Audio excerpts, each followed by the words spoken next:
You are not such devil in screen. আপনি যে ওরকম একটা ডেভিল রূপে আপনাকে দেখা গেছে, আপনি বাস্তবে মানুষটা এরকম না, এখন কথা বলে বুঝলাম, কিন্তু ওখানে দেখে আপনাকে দেখে ভীষণ রকমের মানে নিজের ভেতরে আপনার প্রতি ঘৃণা তৈরি হয়েছে ওই চরিত্রের প্রতি আর কি, সুকানি চরিত্রের প্রতি। আমরা তাদেরকে বলেছি যে আমাদের এখানে জাহাজের কিছু লোক যারা প্রশিক্ষিত অ্যাক্টর অ্যাক্ট্রেস না, তারা অভিনয় করেছে। বলছে তারা কীভাবে অ্যাক্টিংটাকে গ্রিপে আনলো, মানে অ্যাক্টিং তো এরকম একটা বিষয় না যে সহজেই করা যায়, কিন্তু তাদেরকে কীভাবে এত সুন্দর বাস্তবসম্মত অভিনয় করানো গেল।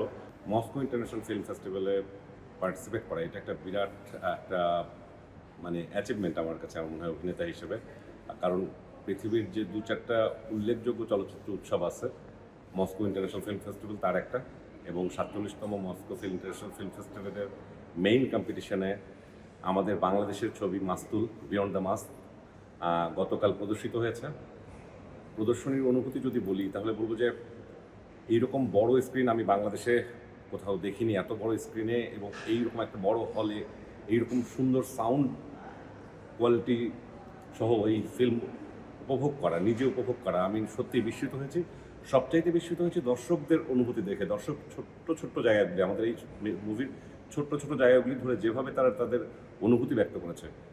যখন স্ক্রিনিং শেষ হওয়ার পরে যখন হলের বাইরে এসে দাঁড়ালাম, বিভিন্ন দেশের যারা পার্টিসিপেন্ট এই উৎসবে তারা যে প্রশ্নগুলো করছিল খুঁটিয়ে খুঁটিয়ে, মানে বুঝতে পারলাম যে মানে আমরা মানে এই এতদূর পর্যন্ত হয়তো আমি আশাই করিনি যে আমাদের এই মুভির এত সূক্ষ্ম সূক্ষ্ম বিষয়গুলো তাদের নজরে আসবে। আমাকে একজন বলছিল যে আপনি কি মানে সত্যিই জাহাজে জব করেন কিনা, বা জাহাজের চাকরির মানে কাজ করার অভিজ্ঞতা আছে কিনা, যেভাবে জাহাজ চালাচ্ছিলেন যে অ্যাটিটিউডগুলো, আপনি কি জাহাজে কাজ করেন কিনা। এইটা আমার জন্য অনেক বড় অনুভূতি যে কেউ আমাকে সত্যি একজন জাহাজের সুকানি মনে করেছে। আমি তারপরে বললাম যে না, আমি পড়াশোনা করেছি এরকম ইলেকট্রনিক্সে বা এই ব্যাপার।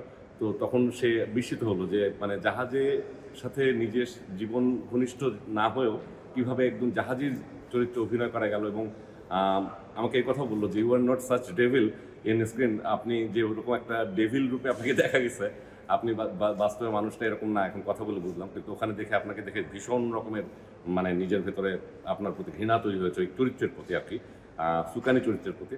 তো এই যে সুকানি চরিত্রের প্রতি ঘৃণা তৈরি হওয়া, তার মানে হচ্ছে যে আমরা ওই জায়গায় পৌঁছাতে পেরেছি যেই জায়গায় আমরা সিনেমার গল্পটা বলতে চেয়েছি।